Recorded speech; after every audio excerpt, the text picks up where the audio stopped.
how are you all doing? From my years of counseling both men and women on relationship and marriages, here are pitfalls to avoid. Number one, do not elope with any man or woman without your parents or guardians' blessings. There are spiritual and generational consequences when you elope with somebody without your parents' consent or blessings. No matter how you may love a person, be sure to get parental approval. You know what your parents, what they see sitting down, you may not see it standing up. There are clues that our parents or family member, they may pick and they know that this is not healthy for you or it's not safe for you. But sometimes, we are so emotional, sometimes we are so beclouded by emotions and we want to disobey and then go ahead to live with a stranger. It comes back to bite us, especially women. Women suffer most. If a guy or a girl loves you so dearly, please let them be patient with you. Let them pray and get parental approval before going ahead with marriage. Number two pitfall, I call it don't destroy your army. These armies, they are in two forms, the external and the internal one. Let me talk about the external army. The external army is destroying yourself. When you meet somebody, you tell them everything about you, everything, you just display your low self-esteem. Now, the question is, does this person have the capacity to handle this information you're sharing? If this person is not matured enough, they may use it against you in the marriage or in the relationship.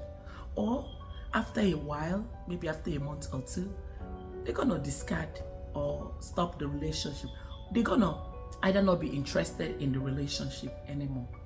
There are things you need to hold to yourself. I'm not telling you not to speak your truth. You have to speak your truth, but you have to reserve certain things for yourself. Don't talk yourself down because you want to be with a man or a woman. You have to love yourself enough to protect your self-esteem, because how you present yourself in a relationship, that's how you're going to be handled. You don't want to put out or divulge information that will come back to hurt you. So that's number one. Number two, don't destroy your armies, your family members. Some people, when they meet a new partner or relationship, they run everybody in their family back. Keep in mind, no family is without issues. Every family, they have their own individual differences and their own family challenges. But when you run everybody down, this person is good for nothing, this one is that, this one is that, the man will see that, or the woman will see that either you are nobody or you are by yourself. And if that person is a wicked person, the person would use it against you. And when the person starts fighting you, you have nobody to call. You have nowhere to fall back on, because you already destroyed your armies. So learn to contain your emotions. Learn to keep some things to yourself. Value your family members. Respect your family members. Some people even go as far as not wanting any family members to visit them once they are married. They would tell both their parents, their mom, dad, siblings, stay away. No, why should it be so? Marriage is about getting everybody involved, inclusive. While maintaining your individuality in the relationship, you have to still embrace your family. You still love your family. But the idea of tearing your family down just because you want to be with a man or a woman is very unhealthy. Please don't destroy your armies, because these are the armies that will come back to fight for you when the going gets tough. But when you destroy them, you have nowhere to run to. Please, let's be mindful, okay? The third pitfall is lying. Why not be truthful? Why not be transparent? You don't have to lie to your partner that you have this, you own this, whereas you are struggling. Just be yourself. If somebody's gonna love you, they're gonna love you. Not because of what you have to offer. Be real, be authentic. I see people, they tell, from my experience counseling people, they will tell the lady, I own this, I'm doing this. But in reality, this person is not doing anything. Why not tell people the truth where you are? And if they want to be in your life, they're gonna be. They will support you. They will help you to become who you want to be. Instead of telling unnecessary lies, it's not called for. So please, let us be mindful what we say to people.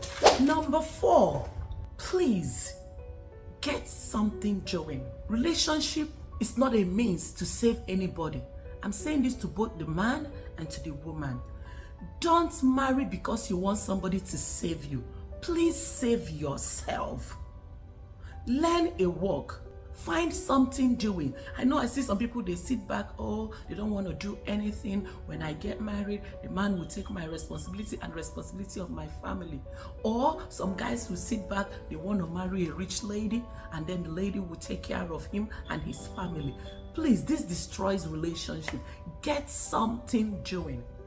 In the Bible, when God created Adam, Adam was in the garden doing the work. So there must be a purpose.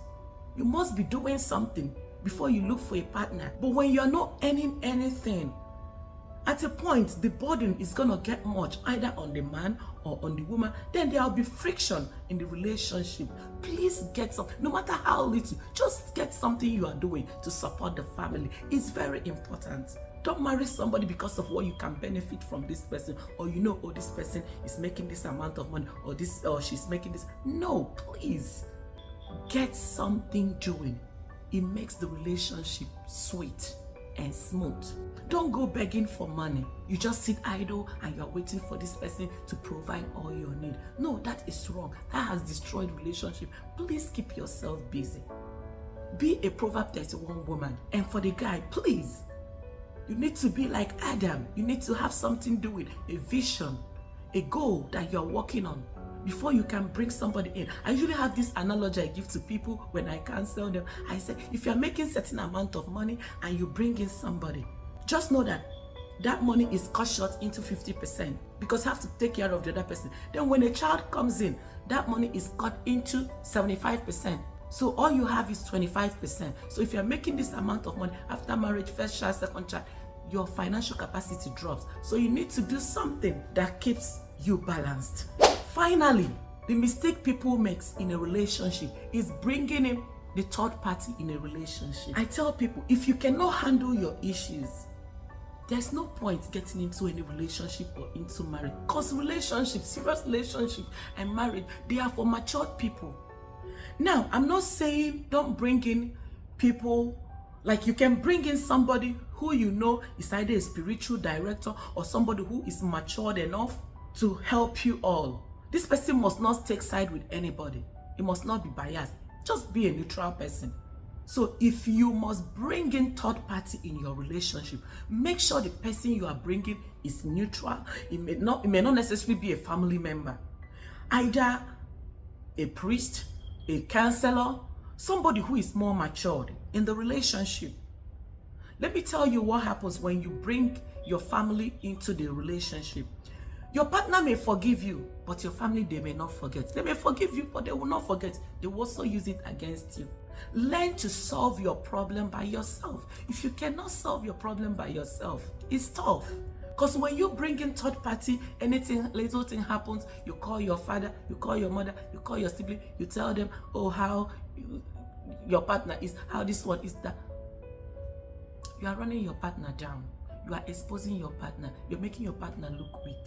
There is nothing that your partner will do in that relationship, that marriage, that would count, because they are already biased and they are always going to use it against the person. Please avoid bringing in third parties. Try to solve your problem. Try to iron yourself out. And be careful who you also share your information with, because some people don't even want that relationship for you. Some people may misadvise you because they don't want that relationship for you. So everything they're going to be telling you is to tear your family apart. And you have to put your discernment skill on to be sure that this person I'm sharing this information with has good intention for me. If the person doesn't have any good intentions for you, the person is going to advise you in a wrong way that will further destroy your family. So let's be careful. Don't bring in third party in your relationship if you can. Take your problems to God in prayers. If you must bring in people, look for someone that is matured, someone with the fear of God, that can talk senses into you, that can call a spade a spade. But when we end up, or you end up talking to family members, they're going to take side. Even when they see wrong, they're going to tell you it's right. It takes a God-fearing family member to tell you the truth, to call a spade a spade. Most times, family members or friends, they get emotional and they tell you what you want to hear. And you act based on what you want to hear. And at the end of the day, it comes back to haunt you.